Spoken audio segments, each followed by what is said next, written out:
el funcionamiento de la jornada virtual para que sea amena para todos y que pueda funcionar adecuadamente y que no colapse el sistema. Por un lado, recuerden tener apagado su micrófono, la cámara encendida, ¿sí?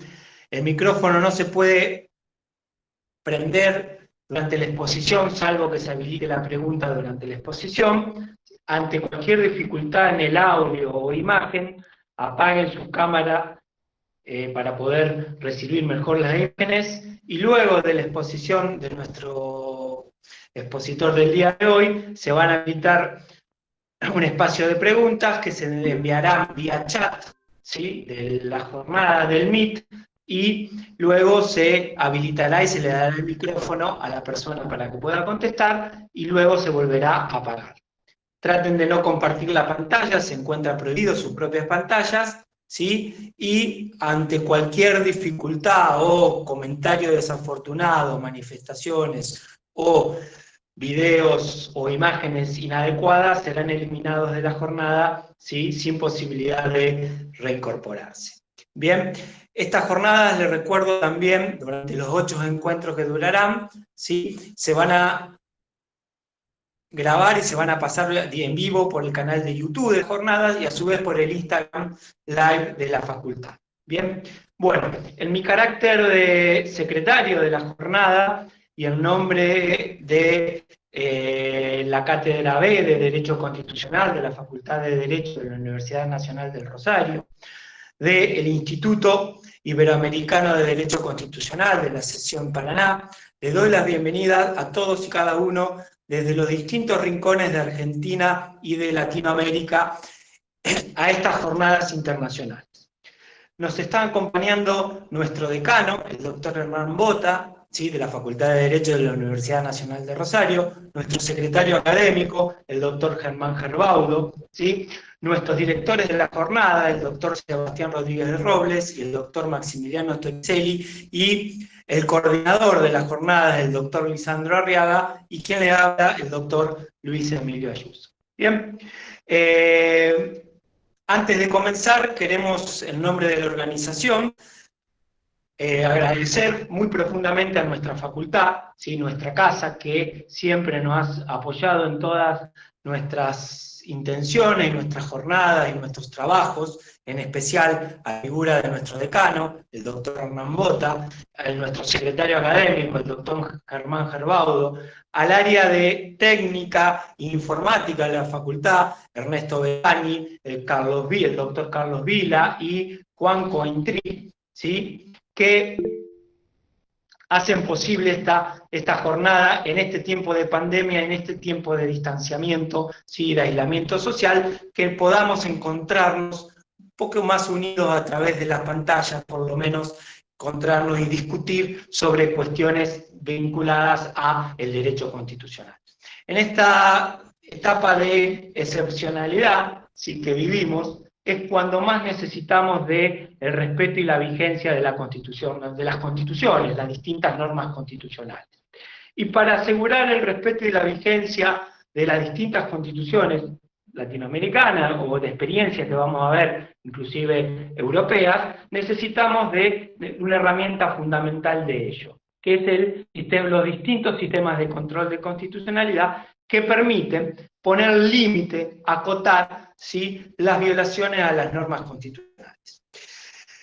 En época de excepcionalidad muchas veces se tiende a salir por regímenes autoritarios o conductas autoritarias que necesariamente tienen su freno en la norma constitucional. Luego de esto, sí, le voy a dar la palabra a uno de los directores de las jornadas, de estas 8 encuentros que vamos a tener todos los días miércoles, a partir de hoy, por 2 horas, donde discutiremos sobre el derecho constitucional y los sistemas de control de constitucionalidad. Le voy a dar la palabra a uno de los codirectores, el doctor Sebastián Rodríguez Robles. Sebastián, te escuchaba. Perdón. Disculpe, un error. Le voy a dar la palabra no a Sebastián. Primero le voy a dar la palabra a nuestro decano. Me estaba olvidando de nuestro decano, me va a matar nuestro decano, ¿sí? Y le voy a dar la palabra a nuestro decano, el doctor Hernán Bota, que le va a dirigir una palabra de bienvenida a todos los hermanos que nos están acompañando. Hernán, te doy la palabra. Muchas gracias. Por favor, Luis, ¿qué tal? Muchas gracias a vos. Buenas tardes a ti, buenas tardes a todas y a todos. Espero que me estén escuchando bien. Y bueno, es un poco más temprano en otras latitudes de Latinoamérica. También saludos para todos los hermanos que nos están acompañando. Como decano de la Facultad de Derecho de la Universidad Nacional de Rosario, yo quiero expresar ante todos, veo que en este momento somos casi 80 asistentes virtualmente unidos por la tecnología, decía agradecerles y sobre todo manifestar el orgullo, la alegría que me da como decano de la facultad poder participar de esta presentación, de esta serie de jornadas que para nosotros son muy importantes. Permítanme, voy a ser muy sintético y les voy a robar unos breves minutos, pero quiero tomarme el atrevimiento de efectuar algunas consideraciones. En primer lugar, agradecer a los organizadores, al Instituto Iberoamericano de Derecho Constitucional, la sección Panamá, a nuestra querida Cátedra B de Derecho Constitucional y, por supuesto, al área académica y de aprendizaje de la facultad que tanto está trabajando en este contexto, bueno, particular o particularmente difícil que nos tiene unidos por la virtualidad. Muchísimas gracias a todos por participar de esta apertura, por permitirme hacerlo a mí. Y en estas jornadas internacionales quiero reconocer también la presencia de una serie de docentes de la casa que vi en el auditorio, las doctoras Silvina Rizzo, Evelyn Celaya, el doctor Carlos Silva, el doctor Germán Gerbaudo. Pero si nombro docentes de la casa, hay una serie de referencias que se tornan ineludibles. En primer lugar, mi reconocimiento al doctor Maximiliano Torricelli. El doctor Torricelli es un gran valor académico de nuestra Facultad de Derecho, titular por concurso de la asignatura de Derecho Constitucional, director de la flamante carrera de especialización en Derecho Constitucional Internacional, que ya cuenta con aprobación de nuestro Consejo Directivo, del Consejo Superior de la Universidad, y se halla en trámite de evaluación por ante la CONEAU, como todos ustedes saben, la Comisión Nacional de Evaluación y Acreditación Universitaria. Es doctor en Derecho, integrante de la comisión de doctorado de nuestra facultad, de la carrera del doctorado de nuestra facultad. Y bueno, sé que tiene otros proyectos que están en creación, un centro de estudios, una revista, etc. Así que, doctor Torricelli, mi saludo delante de todos, mi reconocimiento y, por supuesto, también al amigo Luis Ayuso, secretario de las jornadas, que ahí muy bien se presentó y me presentó, y a Lisandro Arriaga, el coordinador, también docente de la casa. Mi saludo y reconocimiento al equipo técnico que lo hace posible, a Ernesto Beccaria, a Juan Lucas Cointri, a Luisito Vila, nuestro colega de gabinete, que sé que está también tras de esto. Sepan que para nosotros no es un evento más.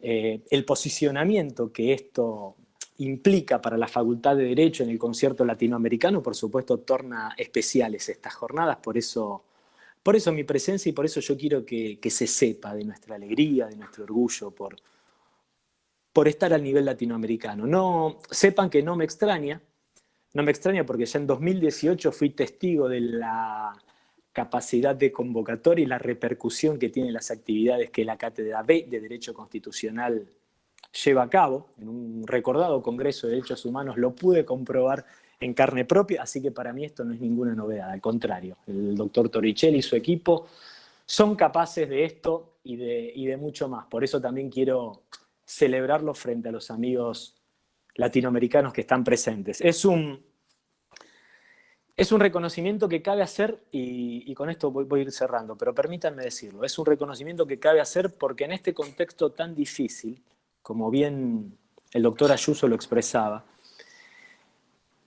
implica un particular esfuerzo la generación de estas actividades. Nosotros en la facultad hemos optado por la continuidad de las actividades académicas, institucionales, y desde hace 2 semanas tenemos actividad administrativa ya restablecida en la facultad, con pleno funcionamiento de las oficinas, obviamente con el resguardo de los protocolos sanitarios, pero estamos expidiendo títulos analíticos, recibiendo documentación, tramitando expedientes.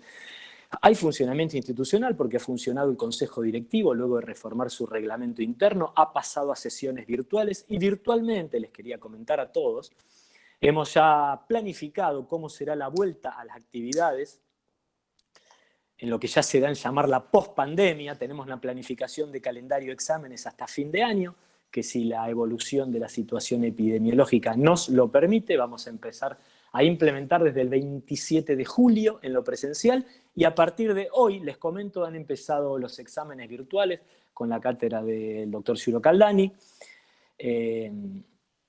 exámenes correspondientes a la cursada del primer semestre. Además tenemos actividades académicas extracurriculares todos los días. Hoy mañana hay un ciclo, el cierre de un ciclo de 4 jornadas de Derecho Tributario, el ciclo de Graduados por el Mundo, etcétera, etcétera, etcétera. De modo que para quienes componemos la gestión de la Facultad de Derecho es una inmensa alegría poder decir que, frente a un contexto tan difícil, plagado de angustia e incertidumbre, hemos optado por la continuidad de las actividades. Y una de ellas, muy importante por la relevancia que tiene, es esta. Lo que menos puedo hacer como decano de la facultad es hacer llegar mi apoyo, que no es el de Hernán Bota personalmente, sino que es el apoyo institucional al equipo del doctor Torricelli y toda su cátedra. Así que bueno, muchas gracias por haberme permitido participar y decirlo. Gracias, Hernán, y nosotros también estamos agradecidos por el apoyo que recibimos de la facultad. Bien, ahora les comento que ya tenemos más de 50 personas en el canal de YouTube que nos están siguiendo por YouTube y por Instagram Live, ¿sí? Le doy la palabra ahora a nuestro amigo, el doctor Sebastián Rodríguez Robles, en carácter de codirector de estas jornadas internacionales de Sistema de Control de Constitucionalidad Comparado, que nos va a decir una palabra a todos los participantes. Sebastián, ¿estás?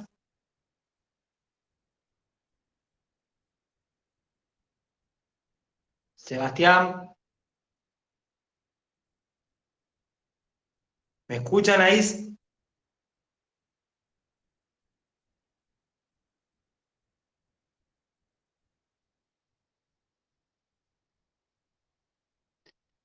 Sebastián, ¿no me escuchás? ¿Estás?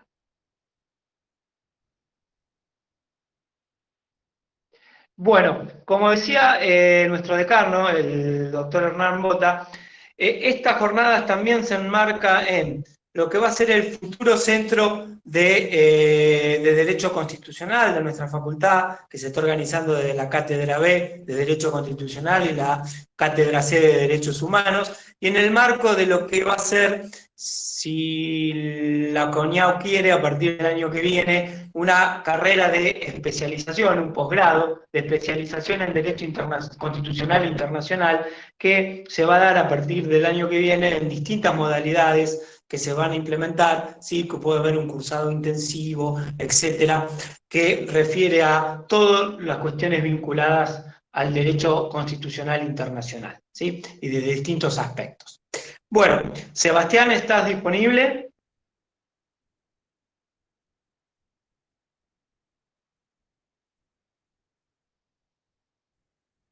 Bueno.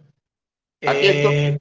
Bien, Sebastián, te doy la palabra. Esto de la virtualidad por ahí complica las comunicaciones. Te doy la palabra. Muy buenas tardes a todos para el Instituto Panameño, Instituto Iberoamericano de Derecho Constitucional, sección Panamá. Es un enorme placer haber coorganizado este evento con la prestigiosa Universidad Nacional de Rosario, a quien considero también mi casa porque me han abierto las puertas para difundir el conocimiento del derecho constitucional panameño. Quiero agradecer al decano Hernán Bota, a todos los miembros de la Cátedra B de Derecho Constitucional, al maestro Maximiliano Torricelli, que también es mi gran amigo. Quiero también hacer una pequeña acotación respecto al tema de que nosotros como Instituto Iberoamericano de Derecho Constitucional, sección Panamá, también hemos estado muy dinámicos para que en este tiempo de pandemia nos acerquemos más los constitucionalistas latinoamericanos y tengamos una referencia de lo que está pasando en el mundo. Hoy se inauguran las jornadas internacionales sobre los sistemas de control constitucional comparados. Y para mí, vuelvo, insisto, es un verdadero honor estar en Rosario, a orillas del Paraná, aunque de manera virtual. Doy las gracias y gracias a ustedes, gracias a quienes nos acompañan de Estados Unidos, de Perú, de Colombia, de México, de Panamá y de prácticamente todos los rincones de Uruguay y de prácticamente todos los países latinoamericanos. Doy las gracias y bueno, le paso la palabra al coordinador. Gracias, Sebastián. Quería también mencionar que está con nosotros Luis Acaro Conci, que va a ser el expositor de Brasil. No quería que se me pasara ese detalle. Bueno, estas son mis palabras y bienvenidos a todos. Gracias, Sebastián. Bienvenidos a todos, como vos dijiste. Hola, Luis, ¿cómo andás? Bien, bueno, vamos a comenzar, luego de las presentaciones, vamos a comenzar con la exposición del día de hoy. El expositor del día de hoy es el doctor Maximiliano Toricelli, codirector de estas jornadas internacionales, profesor titular por concurso de la Cátedra B de Derecho Constitucional de la Universidad Nacional de Rosario, profesor titular de la Cátedra C de Derechos Humanos, profesor titular de Derecho Constitucional en la Universidad Católica Argentina, ¿sí? Doctor en Ciencias Jurídicas y Sociales de la Universidad Nacional del Litoral, ¿sí? Abogado litigante, asesor en materia de derecho público de empresas particulares y municipalidades y comunas y entes estatales de la República Argentina y titular de nuestra cátedra y amigo. Así que le doy la palabra a Maximiliano y esperemos que las jornadas sigan funcionando como ahora, con la virtualidad y con las imágenes y el audio en forma correcta. Y así que nos vemos, los dejo con nuestro exponente del día de hoy. Y luego de la exposición de Maximiliano se va a abrir un espacio de preguntas, que lo tienen que hacer primero, pedir por chat, se le va a autorizar, se le va a dar el micrófono y después se va a apagar el micrófono. Maximiliano, te doy la palabra. Bueno, muchas gracias. Buenas tardes. En primer lugar, yo quería un poco reconocer y agradecer que este esfuerzo que se hace es posible gracias a la colaboración y a la predisposición de mucha gente. En primer lugar, la facultad, que siempre fue activa en receptar todo este tipo de propuestas. A mi querido amigo Sebastián Rodríguez Roble, que cuando hablamos en conjunto de esta idea de proyectarlo, siempre ha mostrado una extraordinaria predisposición y ha sido un gran trabajador en este tema. A todo el grupo de colaboradores de la cátedra, por supuesto, a Luis, a Lisandro, pero a todo el resto que siempre también ha trabajado en estos eventos. Y quiero reconocer en esta situación también que esto es posible de hermandades o de relaciones que se dan tan desinteresadamente. 3 años en Brasil, en San Pablo, empezamos a armar lo que fue la red de investigadores, y esa red ha permitido tener tratos y conexión entre profesores de Derecho Constitucional, no solo de Brasil, Argentina, Colombia, Perú, Chile, inclusive hasta de Italia, que hoy posibilitan, Italia, Rusia, que hoy posibilitan esta oportunidad de que en cierta forma se pueda hablar de sistemas de control constitucional comparado, pero relatado por sus propios protagonistas. Uno de ellos tan desinteresadamente hayan decidido participar en este evento, permitiendo que podamos conocer de primera mano, es decir, que conozcamos por sus protagonistas, por aquellos que vivencian cómo funciona el sistema en cada uno de los países. Recuerden que estos van a ser 8 eventos, que a partir de la jornada de hoy que le toca a Argentina, no porque sea primera alfabéticamente, sino porque la realidad es que los demás expositores cuando le ofrecimos dijeron no queremos empezar y se borraron todo, especialmente el doctor Luis Conci, al cual se le ofreció expresamente esta oportunidad, pero en el evento vamos a escuchar a la profesora Ana Mastromarino para que nos cuente cómo funciona el sistema de control en Italia. Vamos a escuchar al profesor Luis Conci para que nos cuente cómo es en Brasil. Vamos a escuchar a David Mendieta para que nos cuente Colombia. Vamos a tener el honor de contar con el doctor Rubén Hernández Valle de Costa Rica, la muy destacada presencia del doctor Domingo García Belaunde de Perú. Y van a cerrar la jornada Jorge Silveira Salgueiro de Paraguay y nuestro querido amigo Sebastián Rodríguez Roble desde Panamá.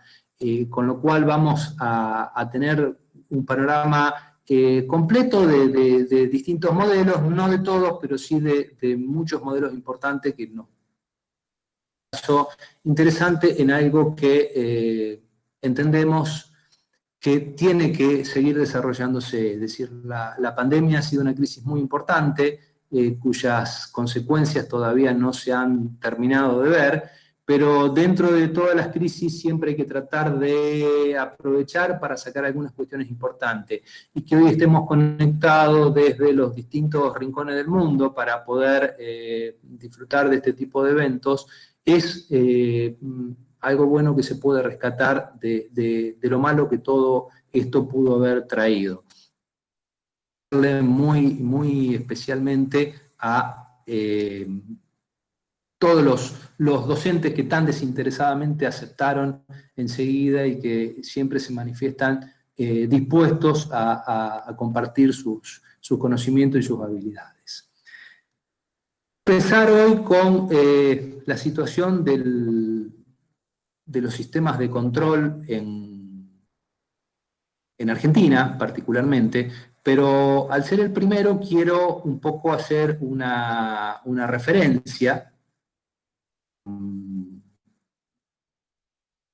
a cómo se clasifican en general los sistemas. Todo tipo de clasificación de sistemas de control siempre es un poco arbitraria, siempre depende un poco de aquel que está realizando la clasificación. Y básicamente lo importante no es enamorarnos de determinadas situaciones, sino tratar de darle un cierto encuadramiento. Cuando clasificamos perdemos en precisión, pero a veces ganamos en simplificación. Y la idea es tratar de presentar los distintos modelos en sus grandes variantes. Cuando comienzan a organizarse los sistemas de control, hay, por supuesto, distintas ideas, distintas perspectivas, distintas maneras de ver las situaciones. No es lo mismo la idea que tenían los norteamericanos que la que tenían los franceses. Los franceses, en cierta medida, pensar que un juez pudiera ejercer el control de constitucionalidad de una norma cuando el juez pertenecía a la antigua casta, al viejo régimen, era parte de la monarquía, donde la justicia se ejercía en nombre del rey, era un poco más que un sacrilegio. Es decir, los franceses no admitían esa posibilidad, que desde el otro lado del constitucionalismo norteamericano, estuvo planteada desde un primer momento, porque en cierta forma, si bien en Marbury versus Madison se establece, ya los autores del Federalista venían de cierta manera explicándolo en su obra y diciendo cómo corresponde al juez interpretar las normas, y en esas normas que interpreta la Constitución, y cuando la Constitución entra en conflicto con una ley, se tiene que preferir a la Constitución y no a la ley. Por eso esas distintas ideas van dando lugar a distintos modelos.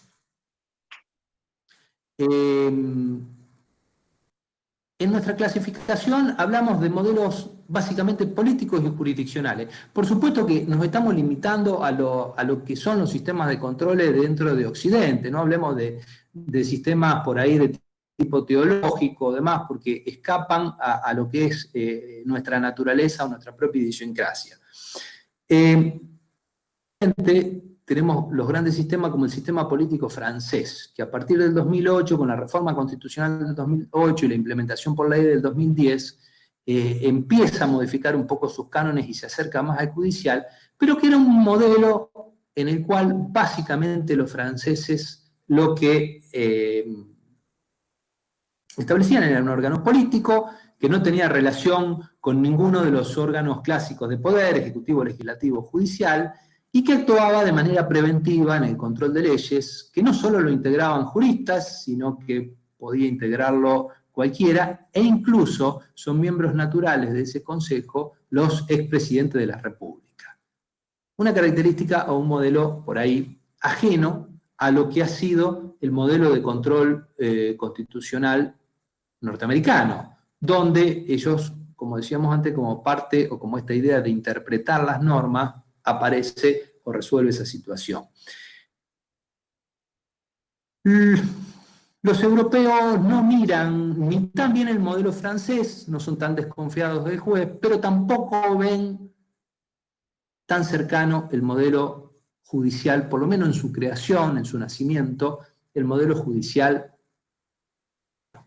Y por eso Kelsen diseña un tribunal constitucional que tiene un control más formal, que ya no es un órgano,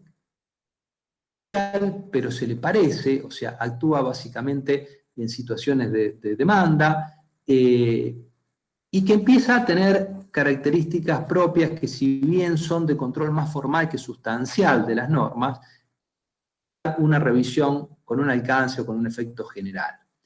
Ese modelo se va transformando un poco más, lo toma España, lo toma Italia, lo toman los distintos países europeos, y cada día sufre transformaciones diferentes que en cierta medida lo van acercando un poco más al judicial, o lo hacen judicial, y por eso hablamos de modelos o sistemas de jurisdicción concentrada, donde existe un tribunal constitucional o una corte constitucional, que es quien acapara la totalidad del control en este órgano. En el medio aparecen otros tipos de experiencias que combinan el sistema norteamericano con el sistema de jurisdicción concentrada y que se suelen dar mayormente en Latinoamérica.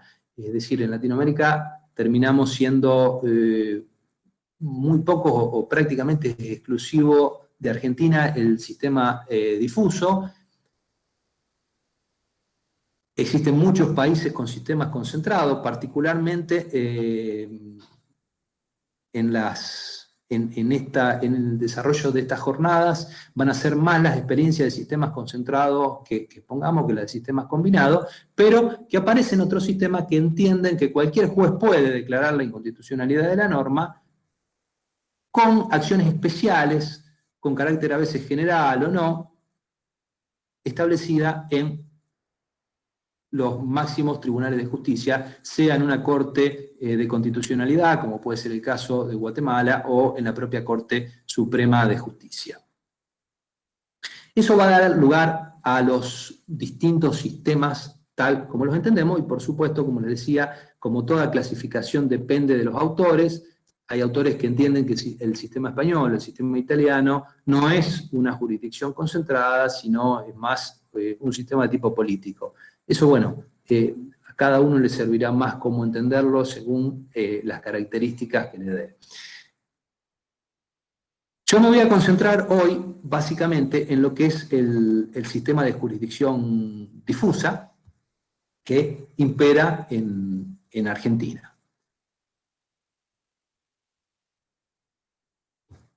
¿Cómo lo vamos a analizar?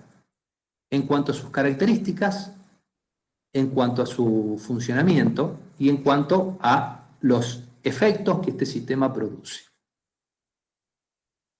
Características, básicamente,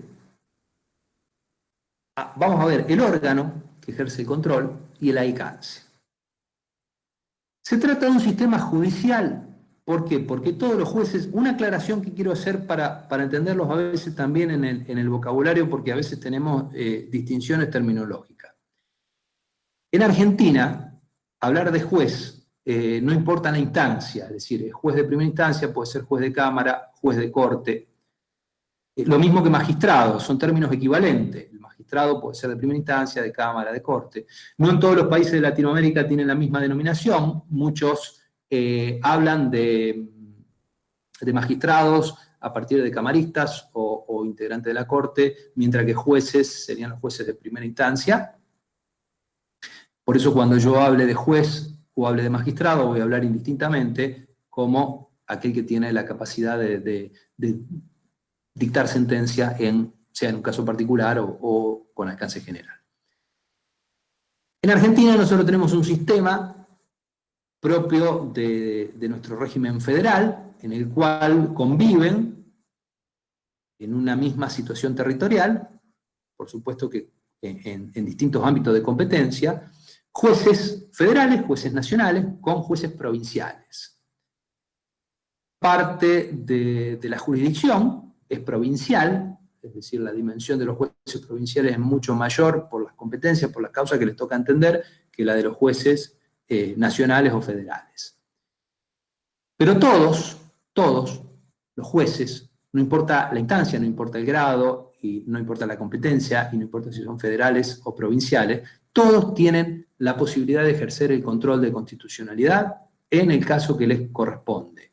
Así, si yo soy detenido por tenencia de estupefacientes y considero que es inconstitucional que la tenencia de estupefacientes esté penada, el planteo de inconstitucionalidad lo voy a hacer ante el propio juez que está instruyendo mi causa y que me está siguiendo consecuencia de esas características.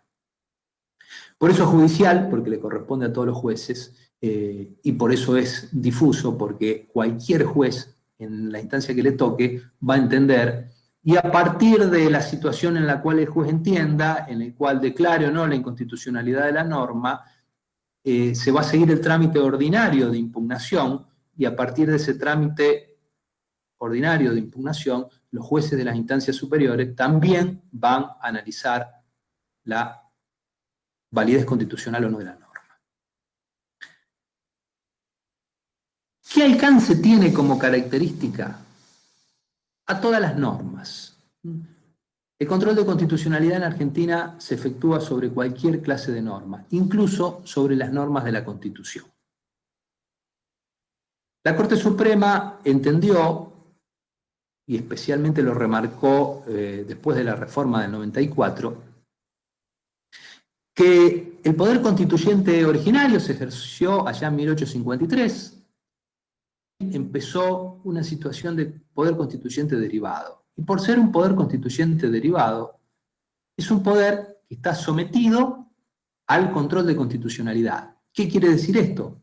Que una convención constituyente, si se excede de aquel marco que el Congreso le habilitó para reformar, nosotros tenemos un sistema en Argentina de reformas constitucionales, en donde el Congreso declara la necesidad de la reforma por 2/3, y a partir de los puntos que declara la necesidad de la reforma, le corresponde a una convención que se convoca especialmente para ello, que se vota, que se elige, esos puntos. Pero solo esos puntos, no puede escaparse. Y si lo hace, y si se excede, es ahí donde entra el Poder Judicial y dice, a mí me toca el control de constitucionalidad de las reformas constitucionales. Por supuesto que todos los jueces, más hoy en día, tienen, además del control de constitucionalidad, el control de convencionalidad, que en cierta medida es, en nuestro caso, un control de constitucionalidad, porque los tratados de derechos humanos tienen una relación de jerarquía constitucional, y aquellos tratados de derechos humanos que expresamente no estén reconocidos con jerarquía constitucional, que integren los demás tratados, tienen una jerarquía supralegal. Por eso siempre hay también, de parte del juez, una situación de control de convencionalidad. Toda norma es controlada en este tipo de situación. Y también todo derecho